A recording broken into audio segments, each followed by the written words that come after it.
Innal hamdalillah nahmaduhu wa nasta'inuhu wa nastaghfiruh wa na'udzu billahi min shururi anfusina wa min sayyiati a'malina may yahdihillahu fala mudhillalah wa may yudlil fala hadiyalah. Asyhadu an la ilaha illallah wa asyhadu anna Muhammadan abduhu wa rasuluhu amma ba'd.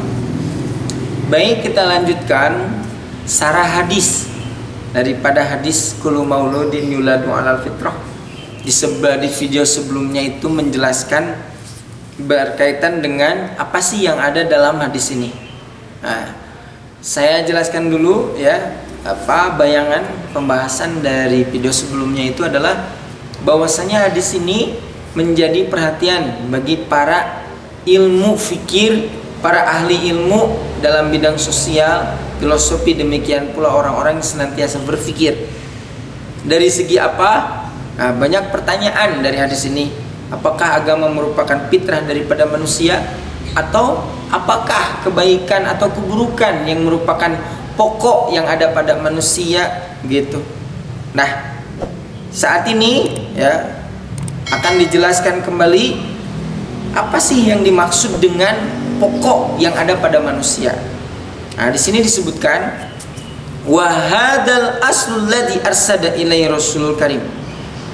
Inilah yang diarahkan oleh Nabi sallallahu alaihi wasallam. Apa? Anal khairu fil insan asilun. Sesungguhnya kebaikan yang ada pada manusia itu adalah yang pokok. Jadi yang pokoknya manusia itu baik. Nah, gitu. Wa anasaro fihi aridun. Dan sesungguhnya keburukan itu datang padanya. Jadi manusia itu yang pokok itu adalah senantiasa melahirkan kebaikan. Senantiasa dia itu melakukan kebaikan. Sedangkan keburukan yang akan mempengaruhinya begitu.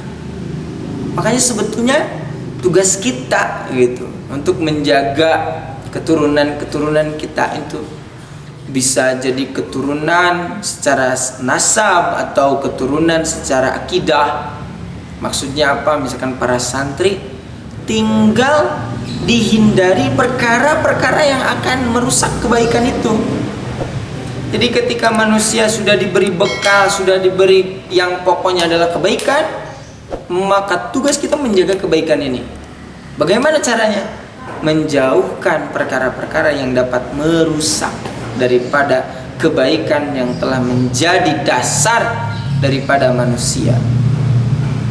Sampai di sini disebutkan wa annahu yulaku 'alal fitratis salimah, bahwasannya manusia itu diciptakan berdasarkan fitrah salimah. Fitrah yang yang salimah, yang selamat, was-safa, bersih, wan naqa, suci, wa annastiqdadul khair kamil. Demikian pula ya, di sini disebutkan bahwasannya asal daripada yang Nabi arahkan dalam hadis ini, yakni bahwasanya manusia itu sudah dipersiapkan dengan sempurna untuk menerima kebaikan. Walakinnal mustami'a walladhi yufsiduhu. Nah, inilah yang akan merusaknya, akan tetapi kehidupan sosialnya yang akan merusaknya. Wal bi'atal lati ya'isu fiha hiya allati tulawisu fitratahu. Demikian pula lingkungan yang dia itu hidup padanya yang akan merobek, menghancurkan fitrahnya, wa tufsidu hulukahu wa dinahu, dan akan merusak akhlak dan agamanya. Wala siyama abahu, apalagi abahu, kedua orang tuanya. Kenapa dikatakan apalagi? Karena orang tua adalah yang paling dekat dengan keturunan. Gitu. Jadi ketika Nabi bersabda fa'abawahu, maka dialah yang betul-betul mempengaruhi keturunan yang telah dilahirkannya sebelum yang lainnya, yaitu temannya, saudaranya, kemudian orang tuanya, bacaannya, tontonannya. Nah, inilah yang disebut dengan ketika dia itu sudah hidup bersosial, atau dia itu hidup yang lingkungannya itu banyak yang lain-lain, maka bisa jadi tergantung daripada lingkungannya apakah menguatkan fitrah yang mulia ini atau merusak fitrah yang mulia ini. Tergantung daripada apa yang dilahirkan ini, manusia ini ya, dia itu hidup di lingkungan yang mana, yang baik atau yang buruk, yang soleh atau yang toleh. Walasiyama abawahu, apalagi kedua orang tuanya, fahuma sabab walaki wadamari, maka keduanya itu sebab kebinasaannya, kehancurannya, wasababu fasadihi, demikian pula sebab kerusakannya atau sebab kesolehannya, wasababu istiqomatihi awi wijaji, demikian pula orang tua merupakan sebab bahwa dia itu akan istiqomah lurus di jalan Allah, atau iwijaj itu senantiasa berbolak belok, senantiasa merasakan keburukan-keburukan yang ada di sekitarnya. Karena itu, nah pada hadis ini ya, yang pokoknya sekali, yakni manusia itu yang benar-benar dasar yang dimilikinya itu adalah baik, dan dia itu siap menerima kebaikan. Akan dirusak kebaikan ini, dan apa cara dia itu menerima kebaikan dengan apa?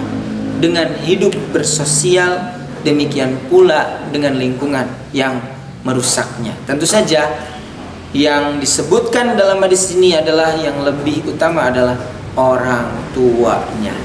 Barangkali sampai sana dulu ya, berkaitan dengan syarah hadis kullu mauludin, karena tidak langsung dibacakan secara keseluruhan, tetapi sebagian-sebagian supaya mudah untuk dipahami. Nah, insyaallah kita lanjutkan di video selanjutnya, masih berkaitan dengan syarah hadis kullu mauludin yuladu alal fitrah. Demikian qul qouli hadza wa astaghfirullah li wa lakum. Assalamualaikum warahmatullahi wabarakatuh.